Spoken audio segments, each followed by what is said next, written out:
અને હવે સમાચાર વિસ્તારથી જોઈએ। વડોદરાના ધારાસભ્ય યોગેશ પટેલની સોશિયલ મીડિયામાં ચર્ચાસ્પદ પોસ્ટ જોવા મળી છે। વડોદરા શહેર પ્રમુખની નિમણૂક મુદ્દે તેમણે પોસ્ટ કરી છે। વર્તમાન પ્રમુખ વિજય શાહ પર નામ લીધા વિના કટાક્ષ કર્યા છે। અધ્યક્ષ તરીકે સર્વમાન્ય વ્યક્તિની નિમણૂક થાય, સ્વ નહીં પરંતુ સર્વે માટે કામ કરે તેવા વ્યક્તિની પસંદગી કરવામાં આવે, વિકાસ માટે કાર્યરત રહે તેવા વ્યક્તિની પસંદગી કરવા માંગ કરી છે।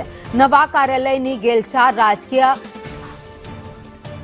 હારાગીરી પુરાવાર થઈ રહી છે તેવા આક્ષેપ તેમના દ્વારા આ પોસ્ટમાં કરવામાં આવ્યા છે, પરંતુ આ જે આક્ષેપ છે તે આડકતરી રીતે કરાયા છે। તો શહેર પ્રમુખની નિમણૂક પૂર્વે સિનિયર ધારાસભ્ય યોગેશ પટેલે એક પોસ્ટ સોશિયલ મીડિયામાં કરી છે, જેને લઈને વડોદરામાં રાજકારણ ગરમાઈ રહ્યું છે।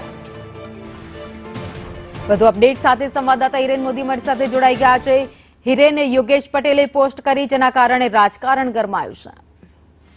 ખાસ કરીને વાત કરીએ ભાવિની, ગઈકાલ રાત્રે જ એમને પોસ્ટ કરી છે। શ્રીનાથજી પહોંચ્યા હતા, અહીંથી મહાકુંભ તરફ પ્રયાણ કર્યો હતો પ્રયાગરાજ તરફ, અને શ્રીનાથજી રોકાયા હતા, જ્યાં આગળ પૂજા અર્ચના કરી હતી, જ્યાંથી તેમને ફેસબુક પોસ્ટ કરી હતી। એ પોતે એમના 27 જેટલા મિત્રો સાથે પોસ્ટ શેર કરી હતી, અને એની અંદર સિનિયર મોસ્ટ ધારાસભ્ય કહેવાય છે યોગેશ પટેલ, એમને પોસ્ટમાં જે પ્રમુખની દાવેદારીની અત્યારે આમ સમથાણ ચાલી રહી છે એના મુદ્દે પોસ્ટ કરી હતી, જેના પગલે રાજકીય ગરમાવો આવી ગયો હતો। જેમાં સ્પષ્ટ લખવામાં આવ્યું હતું કે ભાજપ અધ્યક્ષ તરીકે સર્વ વૈષ્ણવજનોને સર્વ સામાન્ય સર્વેના નહીં કે સ્વના વિકાસ માટે કાર્યરત રહી યોગ્ય પ્રતિભાની પસંદગી થાય એવી પ્રાર્થના કરી હતી। એટલે સીધું જ વિષય અત્યારના હાલના જે પ્રમુખ છે ડોક્ટર વિજય શાહ, એમની ઉપર નિશાનો તાક્યો હતો, અને નિશાન તાકીને એમને આ પોસ્ટ કરી એવું સ્પષ્ટ દેખાઈ આવ્યું છે, કારણ કે સર્વ વૈષ્ણવજનનો ઉલ્લેખ કરવામાં આવ્યો છે, અને જે પણ નવા કાર્યાલયની ગેલછા હતી અને રાજકીય હારાકીરી ગણાવી છે, જે મુદ્દે પણ હાલમાં સમગ્ર શહેર ભાજપની અંદર ભાંગડ ચાલી રહી છે। તમામ કાર્યક્રમમાં એક જ ચર્ચાનો વિષય છે કે આવી પોસ્ટ થઈ તો કેમ થઈ અને શું થઈ રહ્યું છે।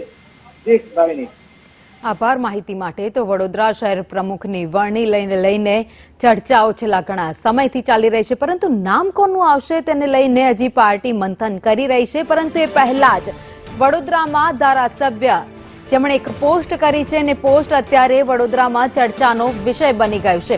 આ પહેલીવાર નથી કે અંદરો-અંદર જૂથવાદ વડોદરામાં સામે આવ્યા હોય। અત્યાર સુધીમાં અનેક વાર વડોદરામાં ભાજપમાં જૂથવાદ જોવા મળી ચૂક્યા છે।